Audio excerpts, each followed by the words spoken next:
You know how we get.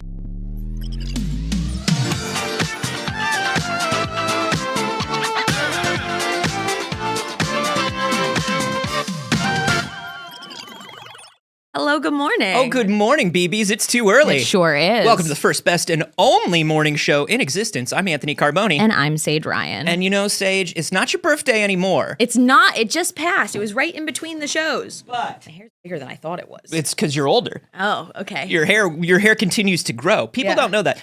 As you get older, this is a fun science fact. Your hair continues to grow. Yeah, and after you die. Mm-hmm. I got you a Prezi for your birthday. Hey.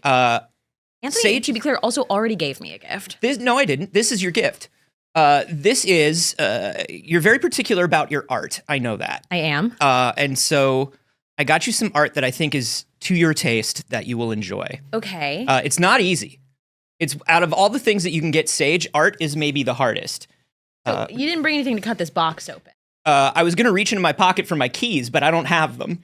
I was running late this morning because I don't have my keys. Okay, there we go.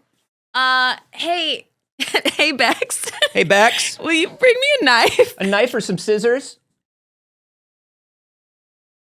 Whatever knife is great knife. Thank you. Everybody say hello, Bex.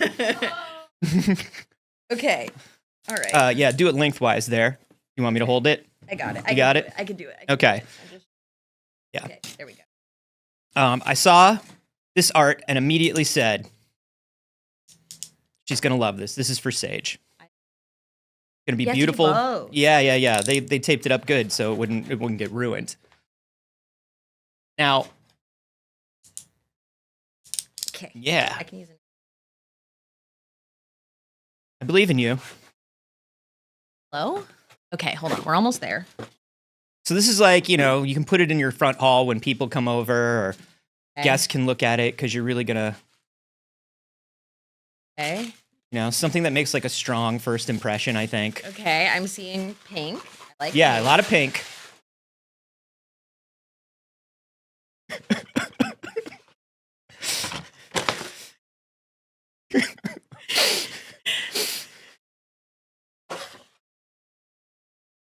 "9/11 for girls." In the intro, Anthony. No boys allowed. No boys allowed at this 9/11. This is just for the girlies. What's up, girly pop?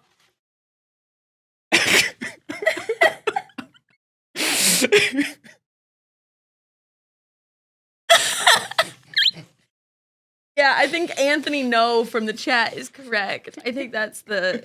Wow, there's little hearts. I can't... Never forget, ladies. Never forget. Thank you, Anthony. You're welcome. Absolutely absurd. It's very funny because one of my favorite TikToks that I saw this week was a woman who was doing the like Spotify DJ thing that comes with your Spotify Wrapped, where you can have it like tell you about your songs. And she was like playing it, and it goes like, "You had the best day on 9/11. You were really going for it on 9/11." And it was just like what songs she was listening to on it. Oh, that's like one of my favorite things right now on TikTok are the people who are like, "This is what producing audio is like in 2024. And this is what audio producers were doing in 2016. And this is what it was like in 2008. And this is what it was like on 2001. Oh my God. They just hit the tower." In the intro, Anthony. In the intro of the episode, Anthony. Yeah, it's good. We got a lot of good things to talk about today. We do. We're going to talk about some very good news. We're going to talk about, of course, the Spotify Wrapped. It's not great. We're also going to talk about, unfortunately, the Haw Tuah girl. I can't believe we have to talk about the Haw Tuah girl again. I can't believe we're still talking about the Haw Tuah girl. I have a hilarious thing to tell you about it, though. We are going to talk about an act of, who could say if it was a crime or if it was a Captain America says it's about the spirit of the law and not the letter. And so we'll get to that. So we'll definitely get to talking about United Health. Right now, probably. Yeah, I mean, probably. Screw everything else on this list. I mean, listen, everybody. I put it on the post on our going live of, you know how we get. You know how we get. You know how we get when there's something about a billionaire. You know how we get. Look. Listen. Hey. Hold on. Everybody just chill. Be cool for a second. Listen, everybody. Hey. Listen. Shut up. Let me tell you something. I'm going to tell you something. Shut up. Listen. Everybody, calm down. There's a lot of misinformation. Listen. There's a lot of information, a lot of misinformation going around about the man who shot and killed the United Health CEO. Yeah. One of the points of misinformation going around is that he's so hot. Which is such a bummer that that's a piece of misinformation, because I'm not going to lie, okay?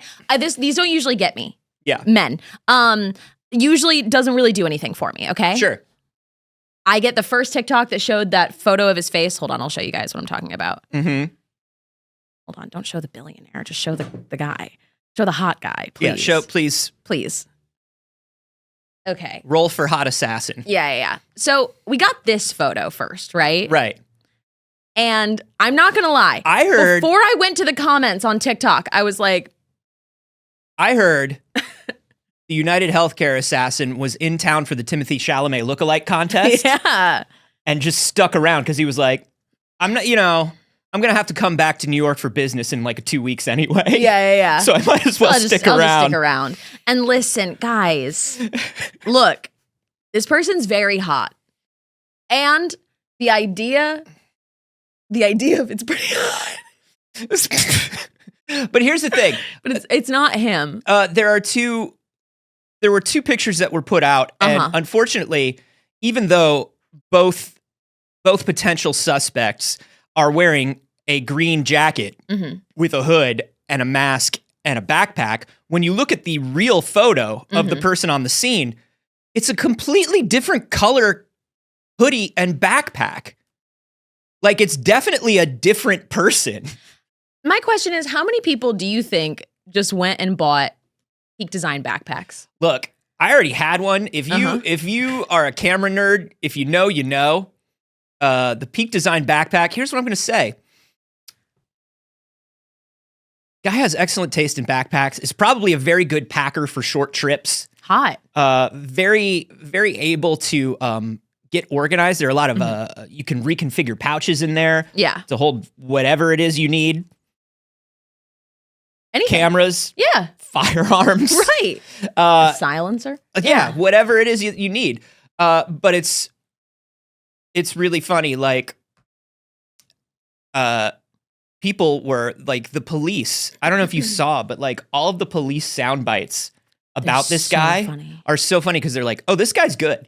Yeah. They're like, oh, this guy's really good and he did everything right. I think they're thirsting for him as much as we are. It's for totally different reasons. And they like his brought up stance in the distance. Yeah. We like that he killed a billionaire. They're like, he actually, he was able to like reload the stuck gun. He was able to. He had all his stuff in a nice Peak Design bag. Yeah. He took the time to engrave the casings of the bullets. Yeah, which were specifically it was scratched into them: delay, deny, and defend. And you know what's so funny? I thought it was delay, defend, depose, or deny, defend, depose. Maybe it is. I'm looking at delay, deny. Then CBS News depose. might be lying to me. Yeah, on it was here. Deny, delay, depose. Which was three things that UnitedHealthcare CEO said. Oh, yeah. They say that previously that it might be in reference to the 3 Ds of insurance, which is delay, deny, defend. So he put on there delay, deny, depose. Yeah. Yeah. Where it was basically like, hey, this is what you do. This is what you do. If you're not aware, UnitedHealthcare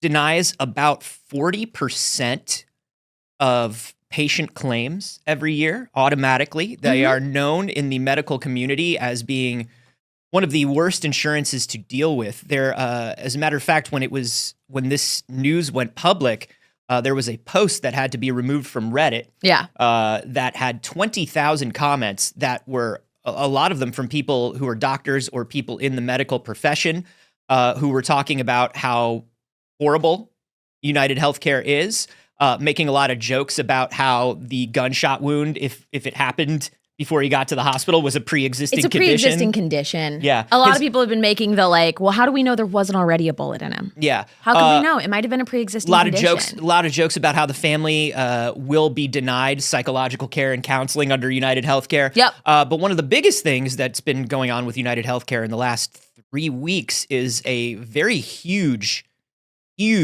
class action suit that has been brought against them by members of Medicare and another government program that basically say that the elderly, the sick, the retired have been put through a new algorithm at UnitedHealthcare that incorrectly denies about 90% of claims, saying that UnitedHealthcare is potentially responsible for 45,000 deaths a year over the last 2 years since they instituted this algorithm. Which is why inherently, I know that there's going to be people that give pushback of you should never advocate for violence, you should never celebrate violence. But why is it only violence against him and not considered violence when he's responsible as the CEO for the death of 45,000 people? Why is that not considered violence? And then, of course, there's a very famous quote that says, when you deny all means of peaceful protest, the only form of protest left is violence.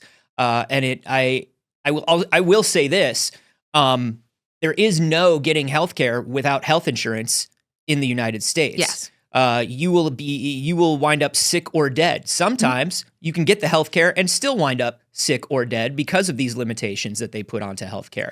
We are one of the wealthiest nations in the world with one of the most expensive for our country and for the individuals healthcare systems in the world, and we still have extreme poverty that other countries have completely eradicated, and we still have no access to healthcare for most individuals, even with insurance. So even if you have the insurance, you still run into people like this who think of healthcare as something they can profit off of, and they're going, elderly people? Listen, this gentleman, I believe, had a $25 million a year compensation package as the head of UnitedHealthcare. $25 million. If you ask most people who have UnitedHealthcare through their employer, they will tell you that they have family payments of $600 a month, deductibles of $2,000, $3,000 a year, and then out-of-pocket expenses of $2,000 or $3,000 a year, which means they will, without getting into a massive car accident or something like really, really horrible, they will be paying out of pocket for every single thing that happens to them health-wise, regardless of whether they have insurance or not. And people cannot afford that. We have seen that there is no inclination by the government to increase healthcare. There is no government official or government department that anybody feels like they can go to in this country to get any sort of complaint or redress for what's going on. And people are desperate. The end. And you have to think about now that you have to think about the media response to this. The media was wildly off base on this one. It's wild. It's not just that the media was also off base. It feels like there is something that they all know and they're not allowed to say. I've been getting a lot of mainstream news in my TikTok feed lately. And I think it's just since the election, because I was probably, just taking in everything during the actual election cycle. Yeah. So I'm getting a lot of CBS, NBC, ABC News, actually in my feed. Yeah. Super weird. As somebody who at my age, I have never been a person who watched cable news channels. But hearing all of the news anchors talk about specifically once they found the carvings into the bullets, right? Once they found out, delay, denied, depose, going, a cryptic message carved into the casings. It's not cryptic. It's not cryptic. Police are wondering if this could have something to do with the motive, because they can't say, hey, this dude was responsible for the death of 45,000 new people just this time, and that's probably why somebody killed him. We think Ghostface likes horror movies, but we can't tell. Right. What do all these quotes mean? Yeah. What could they possibly be implying? So watching the mainstream media be like, a tragedy, a horrible tragedy. This is awful. And listen, I'm going to say this. Nobody wants anything to get to the point where somebody has to get murdered. No. Nobody wants anything like that. But here's what I'll also say. 45,000 deaths a year on purpose to test out a new system to cut costs. This is how Spider-Man movies are made. This is literally how Spider-Man movies are made. Yeah. So when the media came out and was like, oh my goodness, this is terrible. And everybody was like, eat shit. It is not. How did the media learn nothing from the submarine? The wildest thing in the world.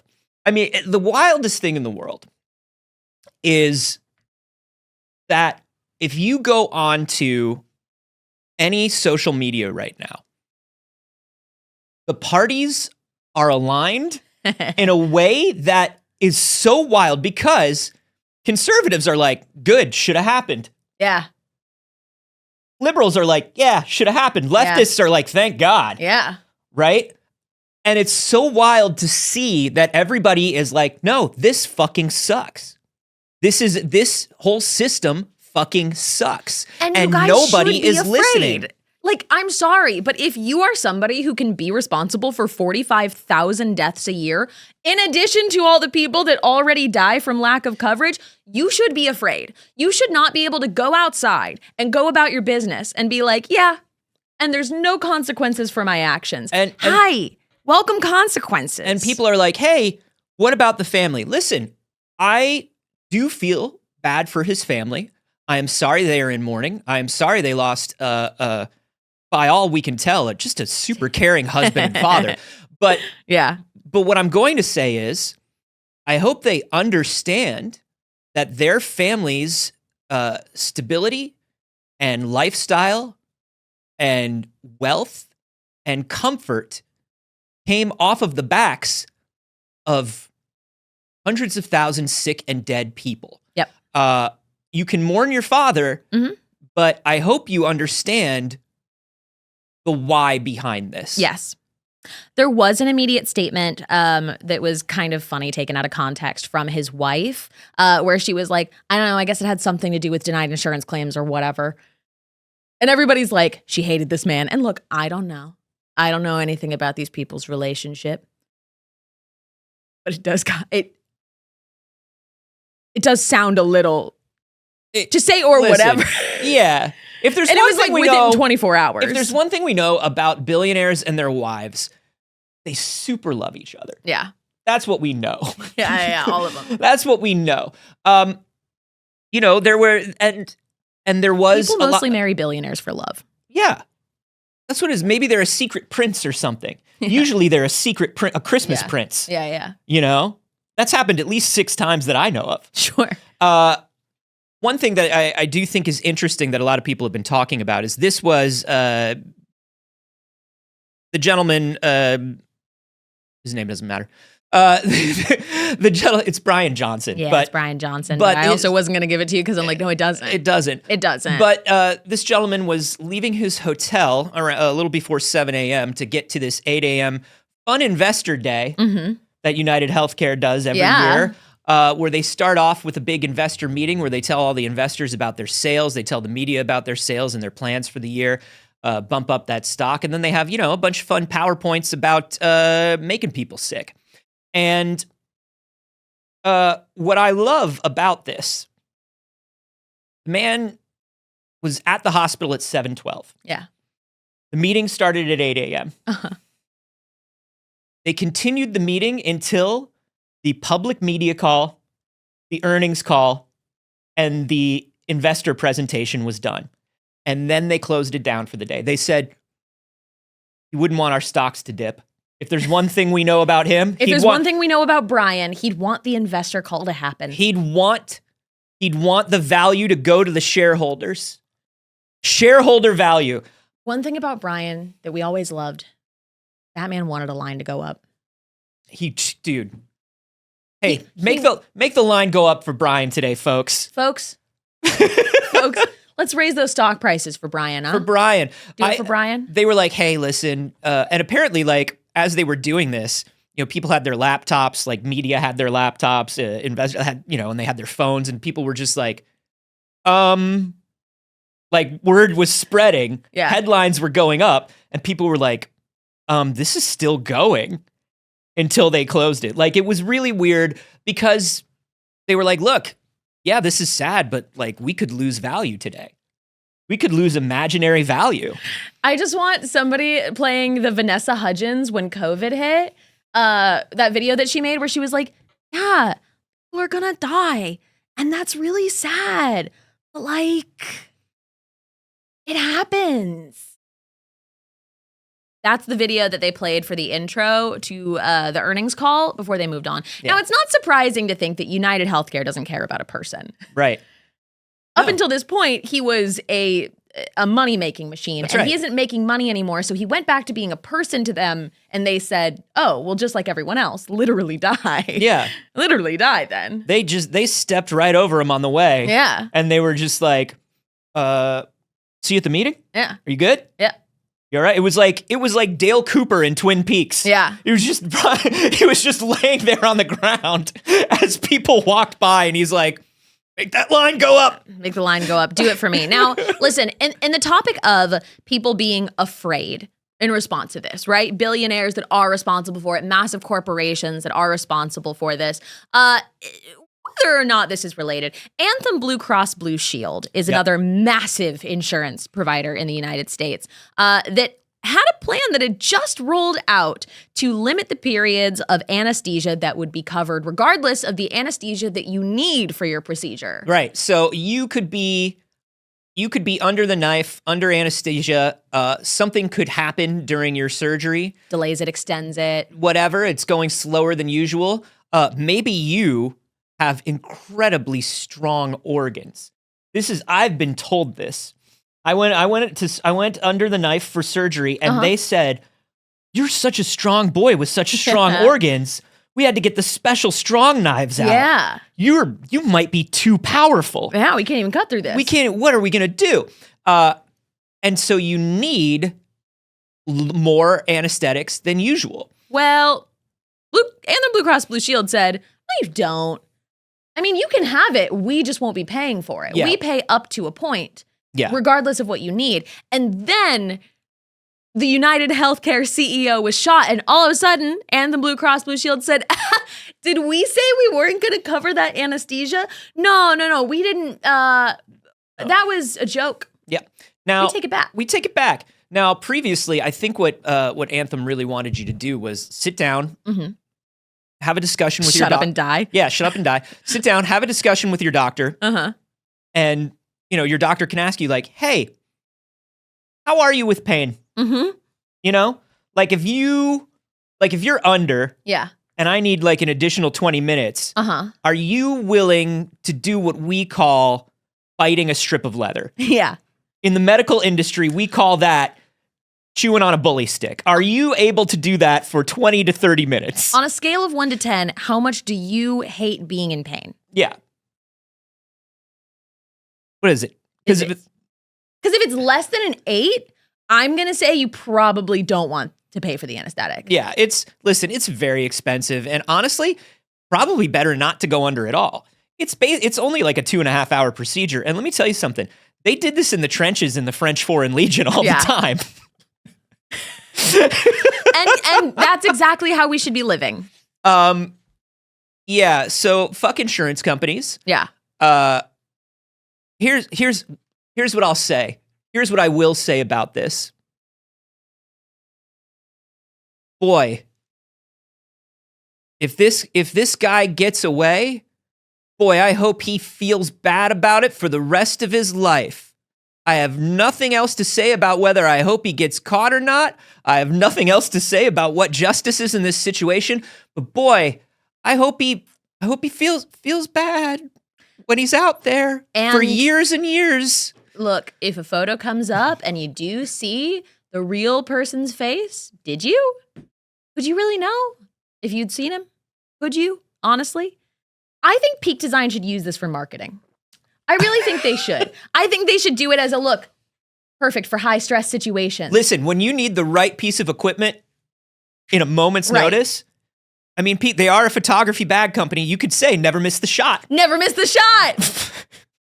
You can't be delayed by your gear. Don't let your gear hold you back from doing what you need to do. Peak design. Peak design. Peak design. Also, he got on a city bike. Yeah. He got on a community bicycle to get away. You goddamn right. Stopped at a Starbucks on the way. That's a real community member. You know That's what I mean? right. That's somebody living for the community. I'm just saying. Not that we have any opinions. No.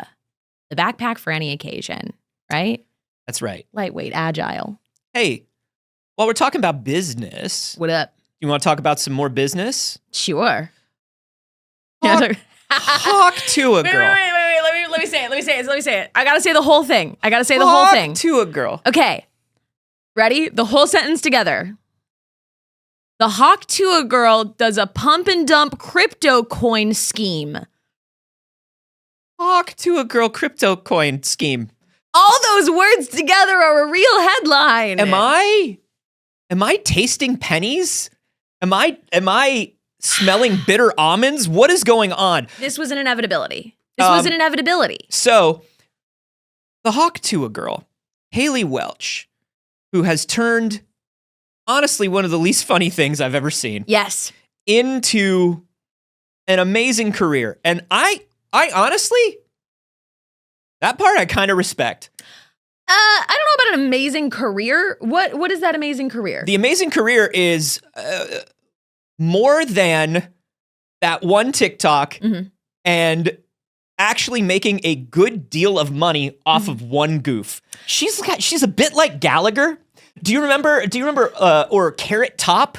Do you Honestly, remember too much credit. Do you remember Gallagher? Yeah. And he would smash a fruit. A watermelon, And usually. 30, 40 years, Gallagher. Yeah. Lots of Kept money. it going. Lots of money. Yeah. Haw Tuah literally starts a podcast called Talk Tuah. Yeah. Really bad podcast. Of course. Impossible to listen to. Tried it. Listen. For some reason, Whitney Cummings was on that podcast. Sure, why not? And everybody thought it was having a moment. And she had a moment. The moment She was made weird. money. I don't know why we were having the moment. I have mixed feelings about this, about even leading up to that. A, I think that wasn't funny in the first place. No. B, the person who actually made the piece of content found the clip, had the moment, got no credit for it. He was like doing man on the street interviews, like actually putting in work and making content. The worst kind of content. Sure, absolutely. The but worst at least kind it of wasn't harassing type. Like it was just like asking people questions. Sure, but he was definitely one of those people that's like, hey, are you drunk? Come on over here and let me ask you a bunch of questions right now. Fine. I'm just also like, okay, well, if we're celebrating this piece of content. No. Hey, listen, if somebody's going to if people are going to make money off of that terrible bit, I would hope that he made some money off of that terrible bit. She tried to claim ownership of the clip. That's not how that works. I know. She tried to be like, actually, you are making money off of me, and tried to legally try to get the rights to it. Hey, excuse me, I'm making a video. Can I put you on camera? Yeah. That's not yours. No, it's not yours. Actually, and when it comes down to it, it is the person holding the cameras. That's a very strong legal precedent that has been set. Yeah. So that's not going to work. But anyway, she had her podcast. She's doing pretty well for herself.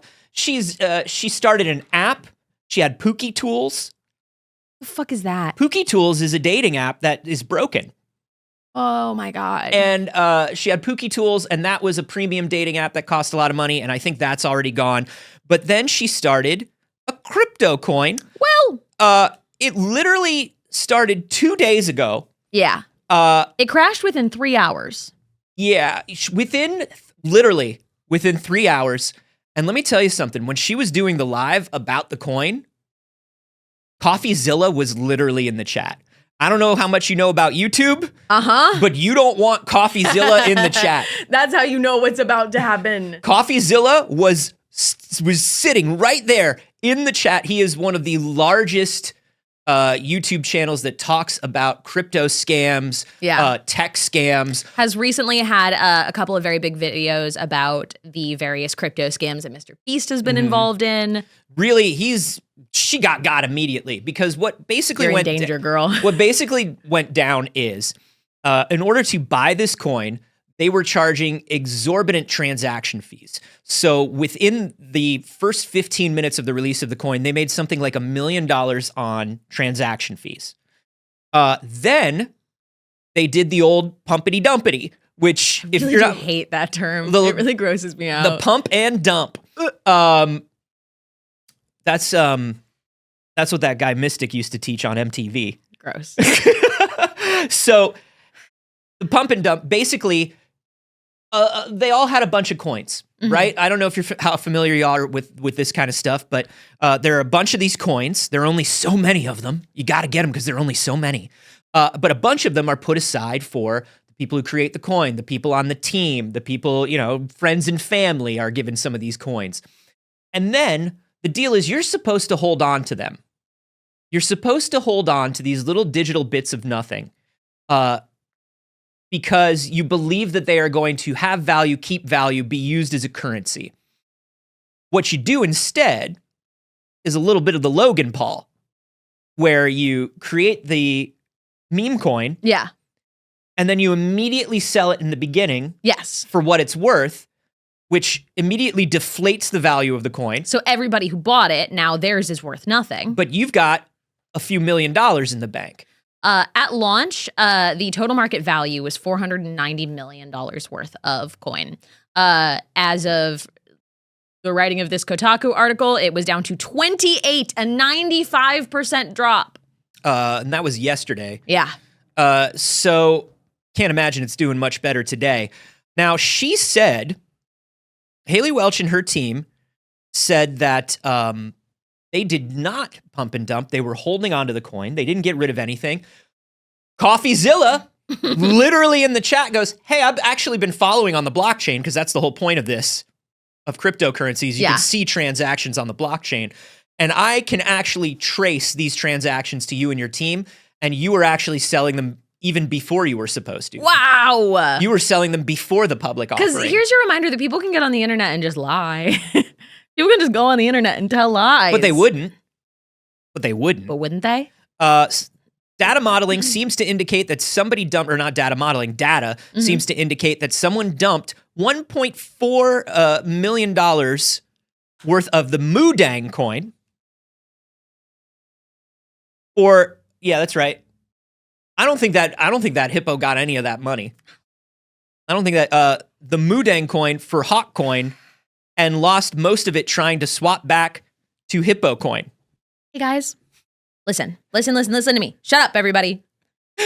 Crypto is bad, okay? Yep. Right? Yep. Scamming people with the scam is bad. Yeah. It's a scam to begin with, and then you're scamming the scam. But listen, a little part of me is like, this is Darwin. Like, this is, I can't look at somebody and be like, well, how could you have known that investing your money in Haw Tuah's crypto coin was a bad idea?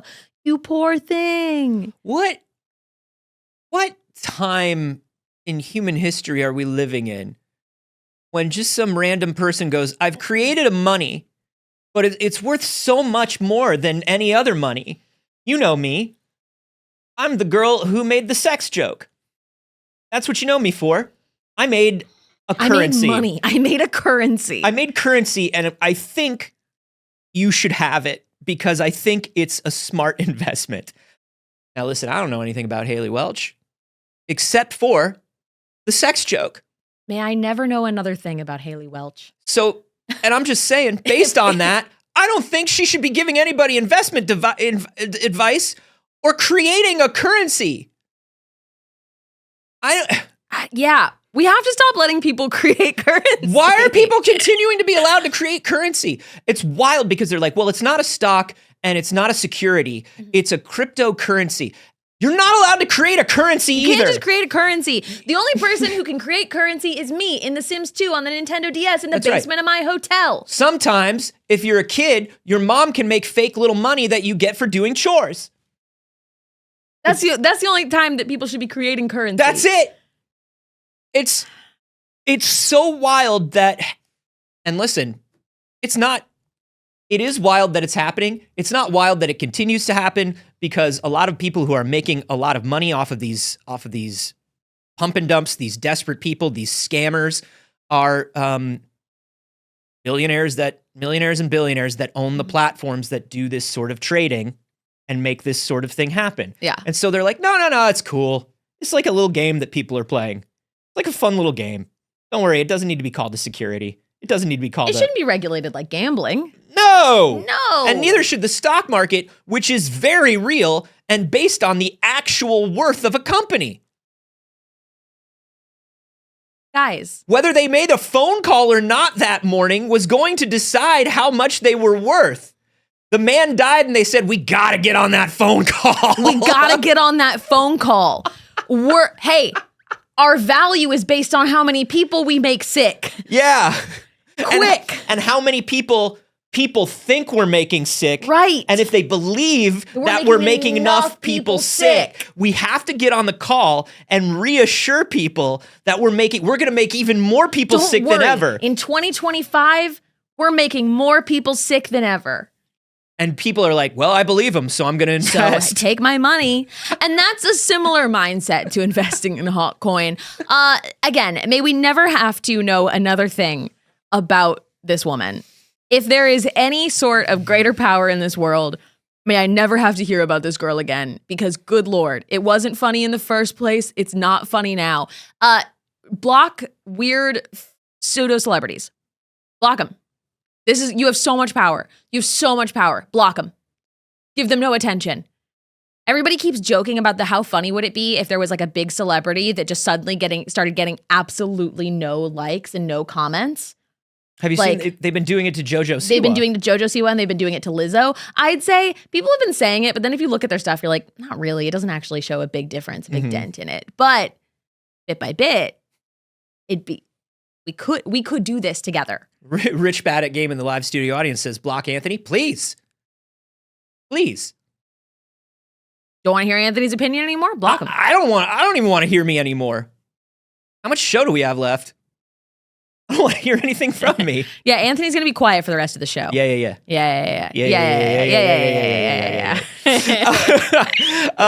Should we move on to? Yeah. Last kind of, I feel like, big trending thing. Yep. Your Spotify Wrapped. Spotify Wrapped, which I don't have because I get free Apple Music, and even though I know Apple Music is demonstrably worse, I got rid of my Spotify because free. Sure. Lots of people. And let me tell you something. I'm glad that I did because my bullshit Apple version of Spotify Wrapped told me that for 4 months out of the year, there wasn't even enough data about the music. I didn't even listen to enough music for it to even give me anything fun to say. I love silence so much.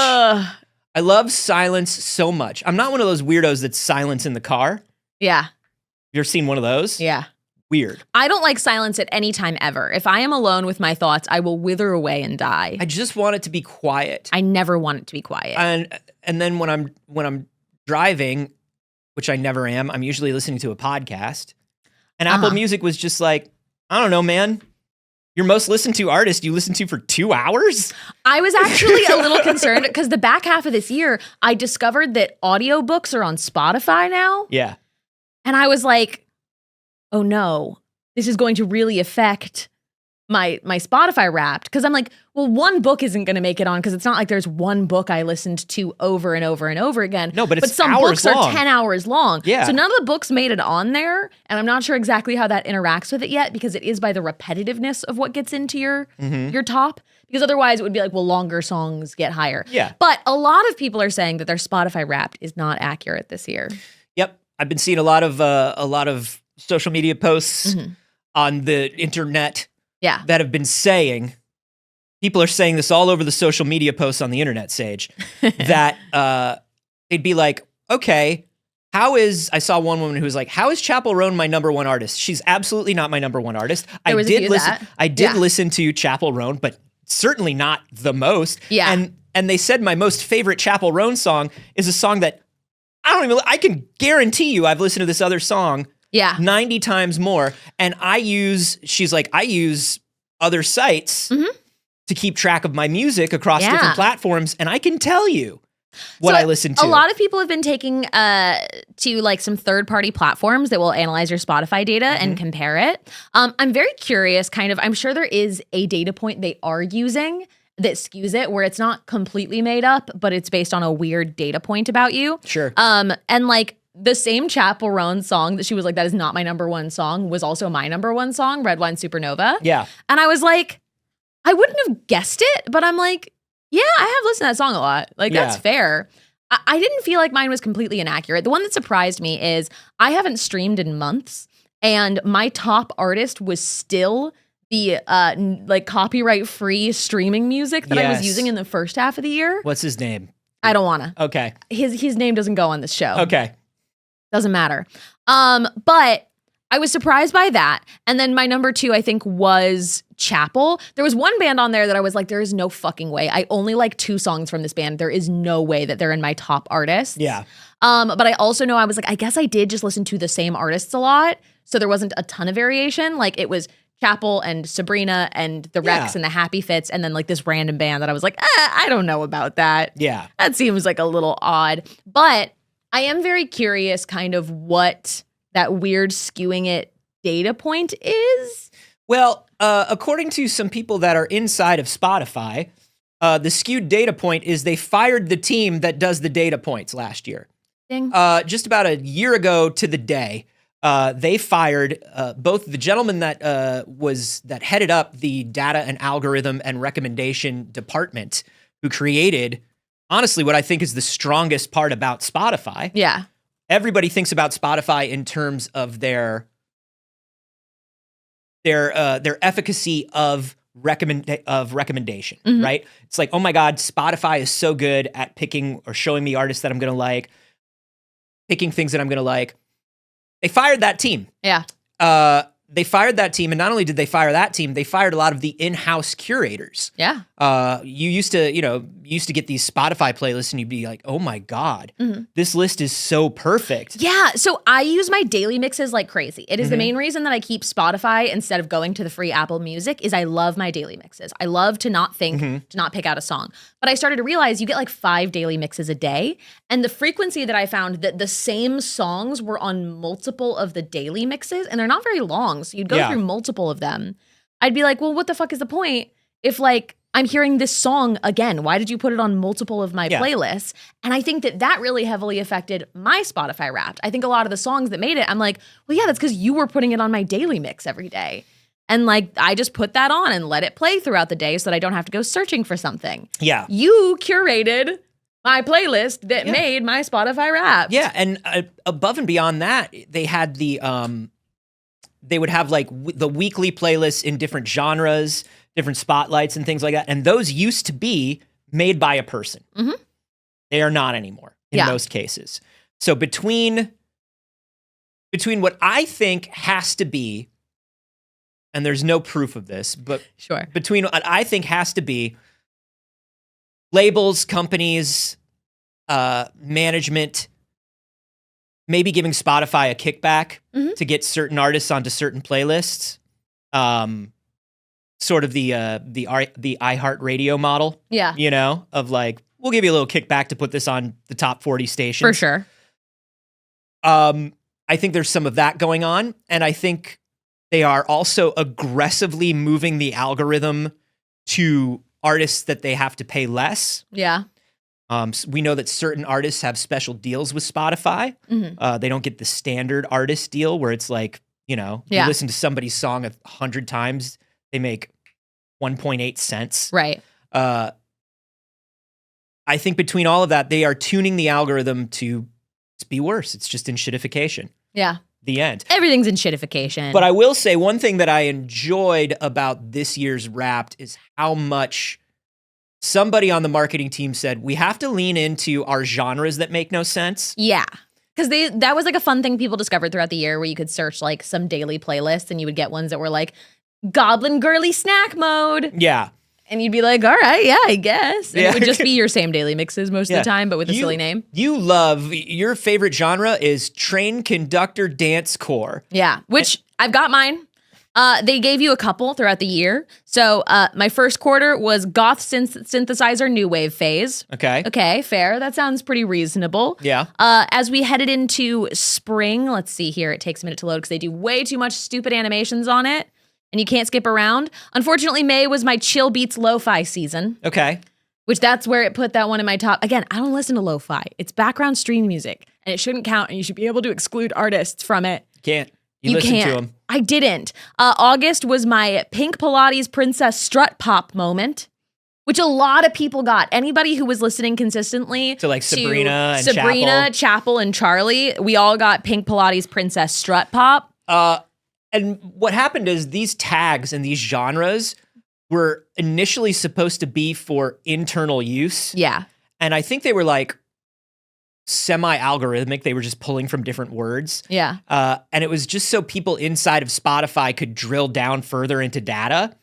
And people started finding them on like playlists and things like that and making fun of it. And Spotify was like, oh, great. Oh. You like our bullshit? Yeah. Here comes our bullshit. See, I don't think this is right. It said my number 2 artist after my stream music was Green Day. I love Green Day, but I don't listen to that much Green Day. You might, no, I don't think it's your number 2 artist, but I do think you probably listen to more Green Day than you think you do. But that's a lot. Yeah. Number 2? Like that means it's essentially number 1, right? Because the other one's a stream music. That means number 2 is like number 1, which means it's essentially better than 1, which means that's wild. That means I'm married to Green Day. That doesn't seem right. Mine was Green Day, Paramore, Chappell Roan, and the Happy Fits. Mm-hmm. And I'm like, I don't think that's right. Yeah, mine are definitely incorrect. Well, yours also you listen to 4 songs per year. Yeah, it's from a very small sample size. So yeah, but it does say my number 1 is Saint Lucia, which makes sense. I do listen to a lot of Saint Lucia. Yeah. I am the sort of I'm on that particular place in the spectrum where if I like a song, probably the song I listen to for like a week and a half. Yeah, it is. Like I'll be in the car and I'll be like, well, let's play that one again. Yeah. And again. Yeah. And one more time just because it's good. Back around. Hey, let's roll it back, everybody. Let's roll it back. Everybody, look, there's all those memes that go around that are like, oh my God, I don't want to see your Spotify Wrapped. I do. I actually really do. Because I'd love to know. Because now that the recommendations and algorithms and people are all gone or broken, I'd love to see what music people are listening to so I could find some new music. Let us know who are your top artists. Let us know in the chat, in the comments, or feel free to post it in the Discord. I want to know what you are all listening to. Speaking of things that people want, upcoming things that people want to see, let's talk about our sponsor for today. Yeah! Hey, everybody. It's a really good time to take a quick little break to tell you about a game that I'm very genuinely excited about. Now, we've done a few ad placements over the years on It's Too Early, but it's really fun when we get to do something that I just really enjoy. Hold on. I'm going to grab the thing physically. Go grab the thing. Go grab the thing. Okay, here comes the box.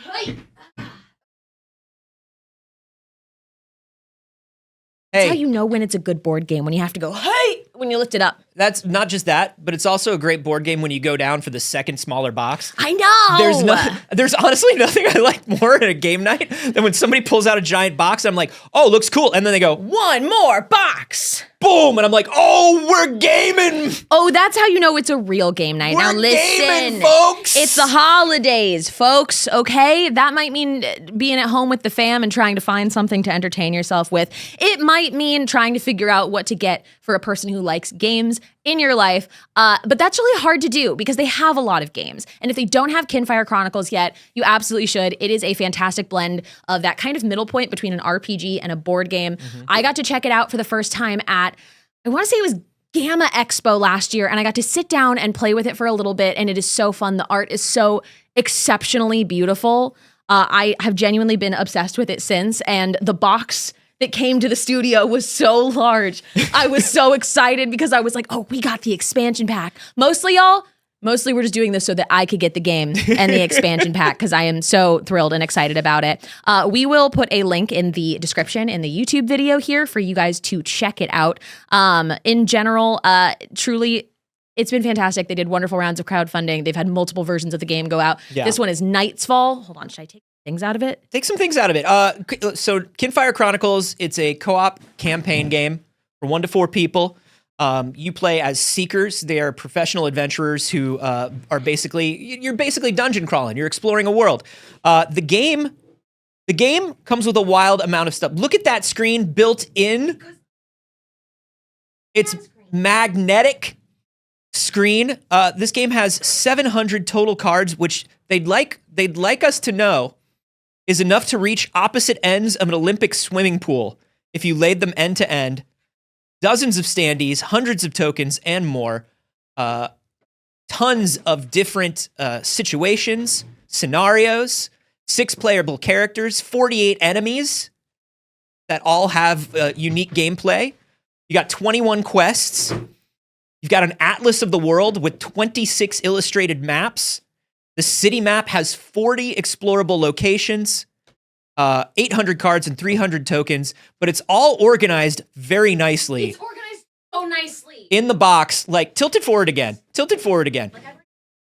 It's so organized for quick setup. Like sometimes when I hear about how much stuff a game has, I get a little like, whoa, am I going to be able to? No, it is all in little freaking divided boxes and things. It has different things that you're playing numbered throughout it. It also has your Seeker's box. So when you choose a character, you just take out the Seeker's box for that character and it has everything that you need in it, which I think is so fantastic. I am neurotic about board game organization. The cards all have to go back in the same direction. Everything has to be right. So I love stuff like this because that means someone else won't mess up my game organization. Yes. If you are playing, for instance, this human archer, I just hand you this human archer and I go, when you're done with it, you just put it back in this box, please.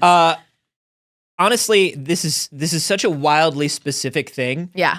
But I'm the sort of person where if I have a game like this, I do look into buying the aftermarket box. Ooh, you know what I mean? Yeah. With the aftermarket dividers and stuff. Yeah. And I like that they are just like, no, we built that in. You don't have to do that. So specifically, this game is also built to be a learn as you go kind of game. So it's not a sit down for 4 hours and prepare for your game night. It's something that you can teach to your friends as you're going through it. They intentionally put the rule books kind of throughout the quests so that you can pick things up as you're going and enjoy the adventure. And this was designed by Kevin Wilson. So if you're familiar, it's Arkham Horror, the TMNT game, Descent 2nd Edition. So this is, if you played any of those games, you know how easy they are to pick up the first time, but also how deep they are. Yeah. I am genuinely obsessed and have been obsessed for a long time with Kinfire Chronicles. I love that they keep putting out more fantastic things, even though the game in itself has a lot of replayability to it, which a lot of games with scenarios are kind of limited in that way. They've specifically built it to be replayable, but also they continue to make more cool things like the Upgrade 2.0 kit that we were just showing off, which you guys should check out for yourself. I am going to drop a link in the live chat right now once I get to it. Yeah. You should also know, hey, if you're a sad boy like me, and who is it? It's also built for solo play. You can control the entire team of Seekers yourself if you decide to. So if you want to sit down and have a solo adventure, you can do that. The story was written by the story and world lore were written and developed by people who wrote The Witcher 3, Cyberpunk, Arcane. God, so much good stuff. This is just like a little visual asset that they put with it that I think really speaks to the kind of world that you're playing in. It's really fun and beautiful. There is so much to it, and it is, I think, a really, really cool gift for the board game person in your life that kind of has the board games. You know what I mean? Where you're like, ooh, you've got the collection. If they have the base, you can do something like the expansion, like the upgrade kit. The standees are even super cool and beautiful, lovely little clear plastic characters. I just think it's really neat. I'm a big fan. I really appreciate that they wanted to reach out and support the channel. Yeah. Literally since spring of last year, I've been like, how can we work with these folks at Incredible Dream? So thank you to Incredible Dream for sponsoring this segment on the show. The link is there in the chat live, and it'll be in the description if you're watching on YouTube later and you want to check it out for yourself. I'm going to put this away, but not far, because this is what I want to do with the rest of my day. Easy, killer. Easy. I know. I got. And in case you're wanting to know a little bit more about the game, if you go to their site, if you go to kinfirechronicles.com, they have all of their rule books and everything just up for download, so you can peruse it. You can see if you're going to like the game. I always like when a company does that too, when they're just like, no, we we know this game is good. Check it out. You're going to read it and you're going to go, oh, I want to play this. It's really great. It's fantastic. Incredible Dream does good stuff. They have a bunch of really fantastic, like cozy one-player games as well. I played Gentle Rain before. Oh, Gentle Rain is so good. Yeah. I never considered myself like a one-player game person. I never thought that I would do it. And that was actually one of the first solo games that I actually like sat down and played. And I had such a wonderful time with it. And it's so like thoughtful and meditative. Sad boy solo games. Sad boy solo games. But also up to 4 friends as well. So both. You have the options. You have the options. Get it for friends. Check out the link there. Thank you again to Incredible Dream. And let's get back into the show. Let's talk about some gaming. Yeah. Now that we're in games, let's talk about games. PC Game Show. Yeah. PC Game Show happened. And normally, in past years, PC Game Show, it happens and you're kind of like, yeah, all right, PC Game Show. The media landscape has changed so much. Yeah.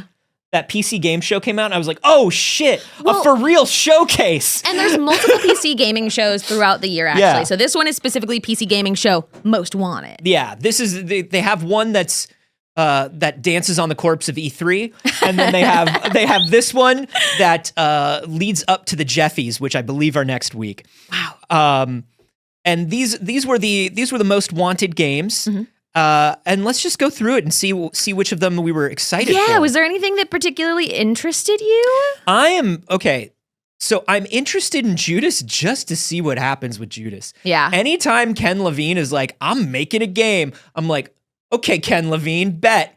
How's that game going to turn out? What are you showing from that game versus what is that game going to be like? Yeah. How long have you been working on that game? How hard have you been working that team, Ken Levine?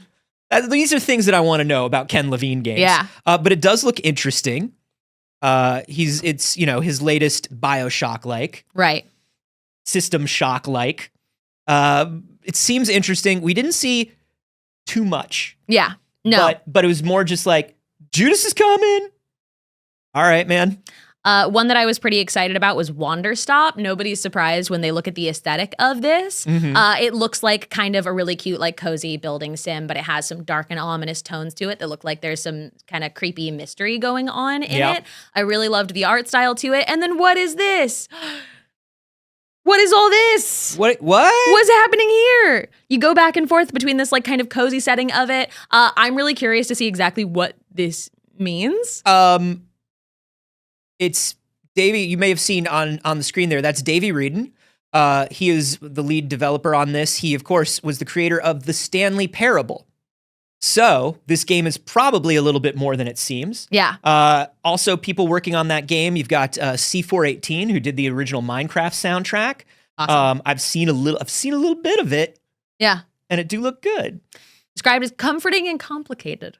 And I'm into that. That's how I describe myself. Yeah. Comforting and complicated. I am excited about Crescent County. Yeah. Which used to be called like Skull Bike or whatever. Yeah. It was something that was like weirder for sure. Yeah, because you are like a courier in an open world that has like a weird skull that like directs I've got a weird skull. It kind of dents in the middle. It looks really, really cool. Yeah. I love the look of this game. And I love that it's open world and kind of a racer, a courier game. Yeah. You can customize your bike. You can build your own cozy house in it. Yeah. It looks very good. I think that who isn't excited about Slay the Spire 2? Yeah. Obviously, that was featured in here. This isn't something that's particularly an announcement. We've known this was coming, but we got a little trailer preview for it. Yeah. It's Slay the Spire. It's Slay the Spire. It's Slay the Spire. Look at it. Are you kidding? They put Slay the I Spire. don't have to tell you anything. They put it on Apple Arcade. And so just when I thought I was out of Slay the Spire, yeah, they pulled me back in. Damn. Between Slay the Spire and Balatro, yeah, it's like nothing but cards on this phone. It's cards all the way down. It's cards all the way down. I can't believe you have a phone just for cards. It's all I do. Yeah. You'd think that I'd use this personal communicator for something else. Anthony, there was a game that you and I were both so freaking excited for when it was in, I believe it was the Cozy Gaming Showcase earlier this year. You and I've thought about this game so many times. We talked about it on It's Too Early a while ago. Henry Halfhead. Mm-hmm. Henry Halfhead made the most wanted list. We still don't have a formal date for this, and it's pissing me off. You're pissing me off here. I understand, hey, be nice to your developers, give them all the time they need to make a really good game. Okay, I want to be clear about my actual beliefs and intentions before I say, you're pissing me off here, give me a date. Tell me when. Yeah. This is genuinely one of my most anticipated games, and I don't know what it is, but this game really activates something in me. It's so silly and weird and puzzly and physicsy and goofy. Okay, the aesthetic, I figured out what it reminds me of. I figured out what specifically Henry Halfhead reminds me of. Hold on. Dun dun dun dun. Dun dun dun dun dun. I should have pulled it up in advance, but it just finally clicked for me about why I like the way Henry Halfhead looks so much. Hello, Google. Hello, are you here? This was my favorite toy as a child. And I genuinely mean, number one, my favorite thing in the whole world. Oh, the Play-Doh drill and fill dentist. This is, hey, if you're wondering why there are 800 teeth fixing games on iOS and kids just want to play teeth fixing games. I don't know, man. It does something. It didn't start with the apps. I loved making teeth and pulling teeth. Oh, just I yank loved those it. teeth. And he looks a little like Henry Halfhead. Yeah. It does have that like weird goofy toy aesthetic. Great. In another game that has kind of the same aesthetic as Henry Halfhead, The Thing remastered. Not enough people played this game when it was new. Yeah. This was like a PS2 Xbox game, I believe, but it was a survival horror game where one of the characters is the Thing. Yeah. It's the Thing. Literally. You're talking to these NPCs and one of them's the Thing, dude. Yeah. It was so good and so ambitious and ahead of its time. And I'm really glad that Night Dive Studios did their magic that they've been doing with so many of these remakes and re-releases. And this one's already out now. You can grab it. Yeah. You can grab it and the Thing can grab you. Anyone could be the Thing. One that I'm also very excited about was Gold Adventure Gold. Did you see this one? Gold Adventure Gold? Gold Adventure Gold. City builder, like it says in the vein of like Cult and the Lamb and Dark Cloud, putting you in charge of the world's greediest little RPG town. Look at this. Gold Adventure Gold. Gold Adventure Gold. They got me with the name and I said, okay, that character looked a bit like a Garf. I'll bite. And you got Garfs in this game? Looking for gold? Yeah. Gold, Garf, gold? In the greediest little town that you ever did manage. And I've managed a lot of towns in my day. Raise a pet gold beast. Yeah, why not? Gold, adventure gold. Gold, adventure gold. More gold. It looks like it has like the roguelike features, a little bit of Cult of the Lamb. It has the town management of it. It just looks silly and fun. And though that art style isn't typically my thing, that like 2D on 3D, I actually really like this one. The 2D on 3D with the sprites that don't animate much, but they squash and stretch a lot. If it's done well, I really like it, but I do get where you're coming from on that aesthetic. It can give like almost finished Flash game. Yeah. You know? But when it's done well, right. I think it's really good. And I think that one looks really good. I want to talk about Craftlings. Yeah? Craftlings is Lemmings, but you got to help them build Little Town. Craftlings is Lemmings, but don't just get them to a door. Yeah. Have them build a whole world. I love this. Yeah. I look at this and I go, never. Really? Never. I think you would love this. Never Are you kidding? Me. I don't know. Is it the 2D of it maybe? Maybe. Because, or the retro look of it? Because I feel like this would be your sort of thing. It looks super cute. I don't dislike the aesthetic at all. I just know it's the kind of game that I don't end up playing. Huh. I don't know. Because you love to build a town. Yeah. You love to craft. Yeah. You love a little guy. I know. Very interesting. I think it is. Like, I think whole map, like big zoomed out, everything's small on the screen, isn't really for me in that kind of 2D way. Oh, where it pulls out too far? Yeah. I can do it in like a top-down kind of setting, more like your Age of Empires, but yeah, I don't know. Yeah, I get that. God, there's so many games in that. I got I'm, like, another one. If scrolling you're looking through. for one, I got Yeah. another one. One of my favorite games a few years back was Moonlighter. Yeah. Moonlighter is a game where you are an RPG shopkeep during the day, but if you've ever wondered where RPG shopkeeps get their stuff, it's because at night they go out and they run the same dungeons the adventurers Such do. a good concept. And that's how they have the items from the dungeon that you need. Yeah. And Moonlighter was amazing because during the day, it is a store simulator. You haggle for prices, you put things up for sale, and then and you help rebuild your town. And then at night, you go down into procedurally generated dungeons Yeah. looking for stuff. And this is the first one was 2D. It had very simple dungeons, and in the beginning, it also had very simple mechanics. The systems were all there, but they were very basic. Yeah. You know, this looks like they've really gone deep into what made the first one good, and I cannot wait for this. I believe this one's going for spring 2025. Yeah. I'm curious. This is one I've been following for a little bit. Witchbrook was featured. Yeah. And, you know, we're getting to a point where even I, the coziest of cozy girls, are like, wow, there's a lot of like little witchy cozy sims. And now one has to be exceptional. Now, right? the one because that you have so many choices. Now, the thing that Witchbrook has going for it yes. is it's a Chucklefish game, which means it's a Stardew. Yeah. It's a Stardew. It's very Stardew-like, which is very Harvest Moon-like. Mm-hmm. When you say something is like Stardew Valley, what you mean is something is like Harvest Moon in a lot of ways. And I think it looks great. I do think it looks like it's going to be one of the really good ones. It's just a matter of there was a lot of people that were churning out ones that didn't quite hit, like Fae Farm, for instance. Yeah, there are a lot of people land. that were inspired by the Stardew Valley and said, oh, there's an audience for this. This is the sort of thing I love. I have my own spin that I want to put on this. Mm-hmm. Not all of them hit, but when you've got this game coming from those people, you know, I'm excited about this one. I think it looks really good. I think it looks like one of the solid ones. The thing with games like this is you kind of like pick yours, and I find myself trying a lot of new ones, but going back to my favorites always. Mm-hmm. And it's sometimes hard to make that list. And I'm curious if this could, because I really like the aesthetic of it. On the flip side of that vibe, I want to talk about Soulmates. Soulmates looks great. SOL mates. 4-player. Very overcooked. Space disaster. Yeah. I can't wait to play this with you. Yeah. I can't wait to play this with you. You know, the last one we played was Played Up, I mm-hmm. think, and we crushed it at Played Up. We did really well at Played Up. Yeah. We have not been playing a lot of games recently, either of us, but this one. That one looks really fun.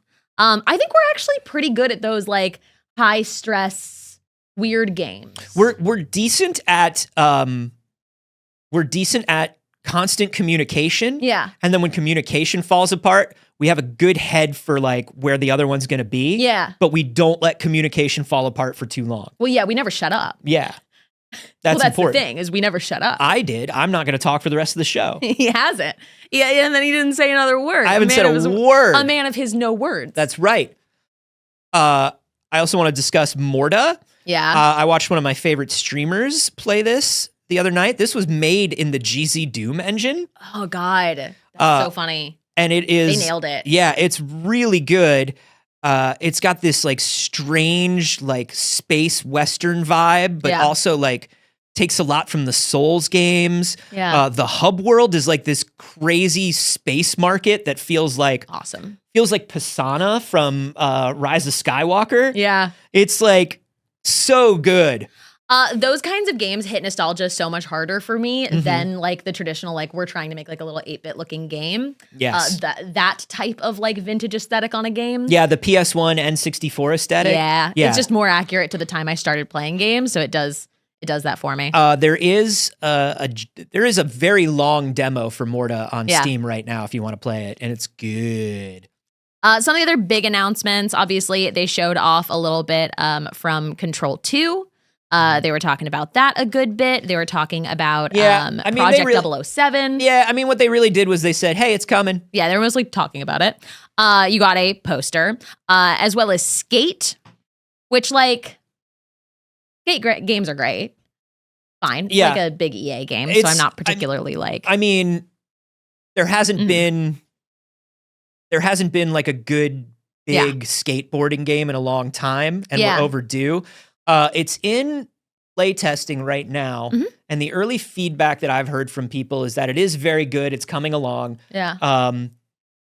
But a lot of people are like, I wonder if this is going to be enough after this long of a wait. And I also wonder if there's a big enough audience for something like this now. I'm curious because like an open world like multiplayer skate game does sound like something I'd really enjoy. It's funny that they've gone back to just calling it Skate when we've had 3 previous Skate games. Yeah. This is just Skate. Initially Once they again, said, it's like Scream. yeah, I think initially they said like Skate World, and then they said like Skate 4, and then Skate.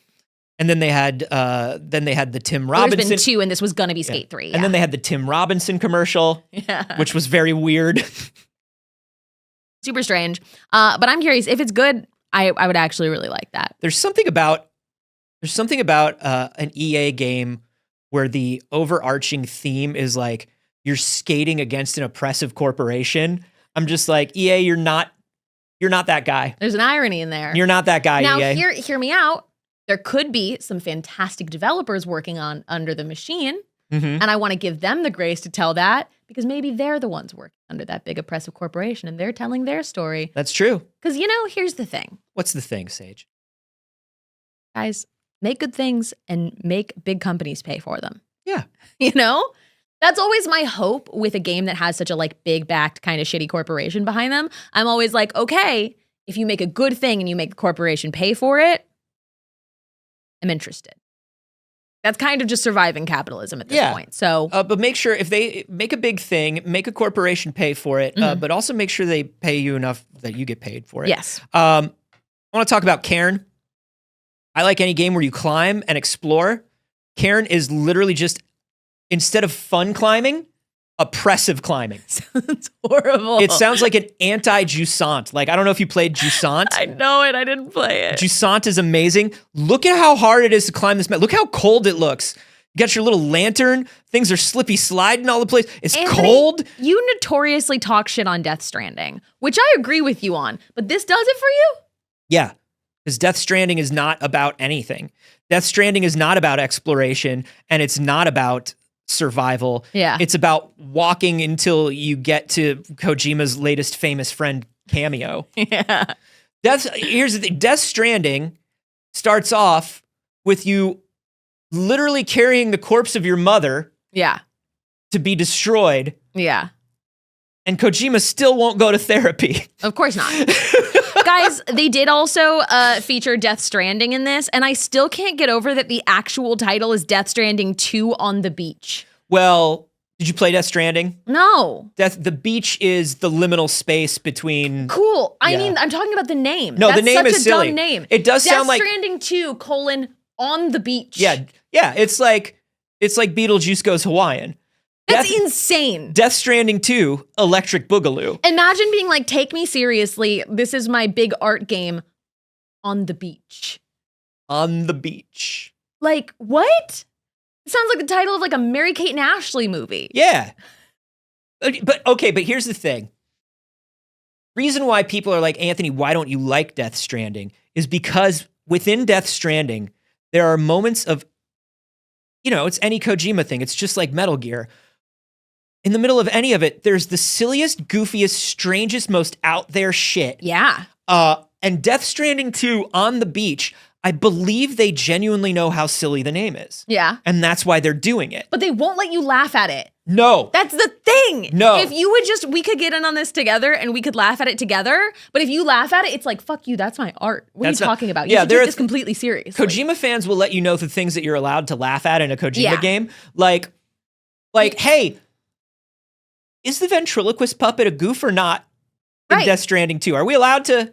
Because it feels like that's a goof, but Troy Baker's character, who is the silly rock and roll man, I don't think we're allowed to laugh at. It feels like Hideo Kojima is like, I'm so powerful. Yeah. I have these motherfuckers in such a chokehold that I can make the silliest shit in the world and be like, you have to take it seriously.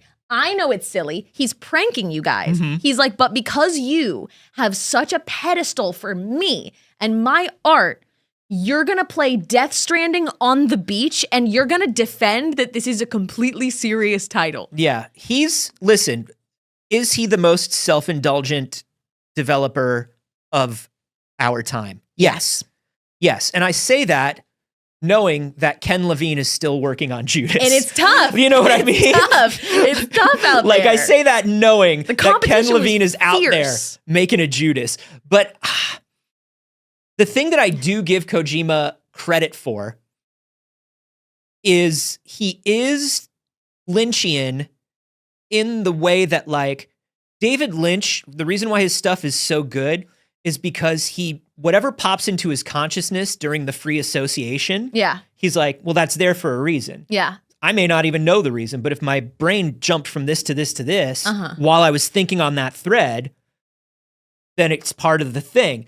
And I do think, I mean, because all of us know if we've ever tried to like make something creative, self-censorship is like the death of anything creative. Sure. Is Kojima completely the opposite way, the wrong way? Yeah. I think so. To me, it's giving Joker 2 is going to be a musical. You know what I mean? No, because here's the thing. His stuff, Kojima's stuff, isn't petty like that.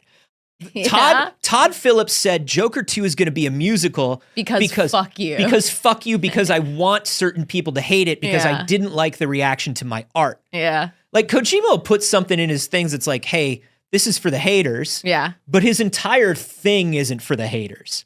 Do you know what I mean? Yeah. Like Kojima is literally like, no, people will enjoy this. Yeah. And they will. And will. That's great. And I love that for all of you. Don't come for us for not liking Death Stranding. No. Because we don't care. Yeah, we don't care. We don't care. We want you, if you love Death Stranding, like I understand why people love Death Stranding and love Kojima games. Yeah. I get it. I love watching cut downs of Kojima games. Yeah. And I love watching people do commentary and dissection of Kojima games. I don't even like any of that. So sorry. All right, everybody. But that is, I think, did you have any other trailers specifically you wanted to show? No, I don't think so.